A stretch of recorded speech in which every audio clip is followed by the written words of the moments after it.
তিন দুর্দান্ত পেসারের সাথে থাকবেন দুই বিশেষজ্ঞ স্পিনার, যাদের নিয়ে জিম্বাবুয়ের বিপক্ষে বিশেষ ফন্দি আঁটছেন ফিল সিমন্স। যদিও ইনজুরিতে ছিটকে গেছেন তাসকিন, তবে তার পরিবর্তে এবার সাদা পোশাকে অভিষেক করাতে পারেন সুইং মাস্টার।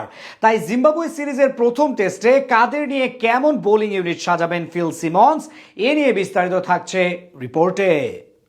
আর মাত্র কয়েকদিনের ব্যবধানেই পর্দা উঠতে যাচ্ছে বাংলাদেশ বনাম জিম্বাবুয়ের 2 ম্যাচের টেস্ট সিরিজ, যা সিলেটের মাঠে গড়াবে আগামী 20 এপ্রিল। আসন্ন এই সিরিজকে ঘিরে ইতিমধ্যেই টাইগারদের প্রথম ম্যাচের স্কোয়াডও ঘোষণা করেছে বিসিবি, যেখানে টাইগারদের বোলিং ইউনিটে রয়েছে বড়সড় চমক। ইনজুরির কারণে প্রথম টেস্টের স্কোয়াডে বাইরেই রাখা হয়েছে সাম্প্রতিক সময়ের দেশসেরা পেসার তাসকিন আহমেদকে। গেল মৌসুমটাতে বল হাতে দুর্দান্ত ছন্দ দেখিয়েছেন ঢাকা এক্সপ্রেস খ্যাত এই বোলার। তাই সবার ভাবনাতেই ছিল জিম্বাবুয়ের বিপক্ষে টাইগারদের পেস ইউনিটের নেতৃত্ব দিবেন তিনি। তবে এবার তাসকিনের পরিবর্তে লাল সবুজের টেস্ট স্কোয়াডে প্রথমবারের মতন ডাক পেয়েছেন আরেক দুর্দান্ত পেসার তানজিম হাসান সাকিব। এছাড়াও পারফরমেন্সের তুঙ্গে থাকা একাধিক পেসারের সাথে রয়েছেন অভিজ্ঞ স্পিনাররাও। তাই এবার জিম্বাবুয়ের বিপক্ষে কেমন বোলিং ইউনিট নিয়ে মাঠে নামবেন ফিল সিমন্স, এ নিয়ে আলোচনার অন্ত নেই টাইগার ভক্তদেরও। এদিকে দুদলের সবশেষ টেস্ট লড়াইয়ে বিশাল এক জয় নিয়েই মাঠ ছেড়েছিল টাইগাররা।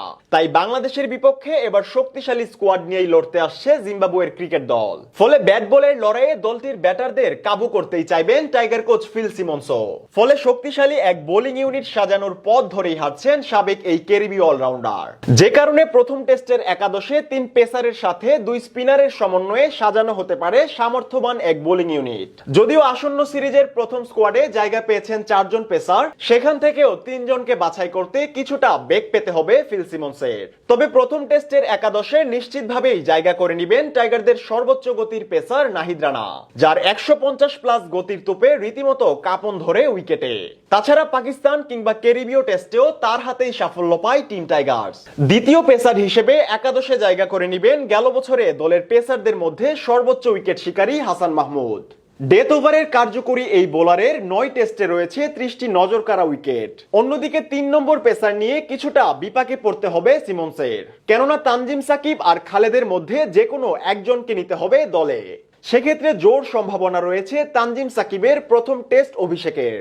তাছাড়া বিপিএল এর পর ডিপিএল এও দারুণ ছন্দে আছেন এই সুইং মাস্টার, তাই 3 নম্বর পেসার হিসেবে জায়গা পেতে পারেন একাদশে।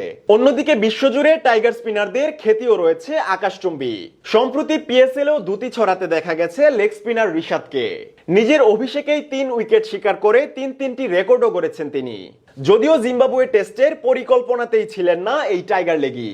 তাছাড়াও টাইগারদের বহরে রয়েছে একাধিক দুর্দান্ত স্পিনার, যাদের বলের ঘূর্ণি মুহূর্তেই বোকা বানাতে পারে প্রতিপক্ষের ব্যাটারদের। আসন্ন সিরিজে দলের স্পিন ইউনিটের নেতৃত্ব দিতে দেখা যাবে সহ অধিনায়ক মেহেদী মিরাজকে। তার সাথে দ্বিতীয় স্পিনার হিসেবে থাকবেন দলের টেস্ট বিশেষজ্ঞ বোলার তাইজুল ইসলাম। টেস্ট ফরম্যাটে এখন অবধি যার শিকার সংখ্যা 217। তাই আসন্ন এই সিরিজে শক্তিশালী এক বোলিং ইউনিটেরই দেখা মিলবে সিলেটের মাটিতে।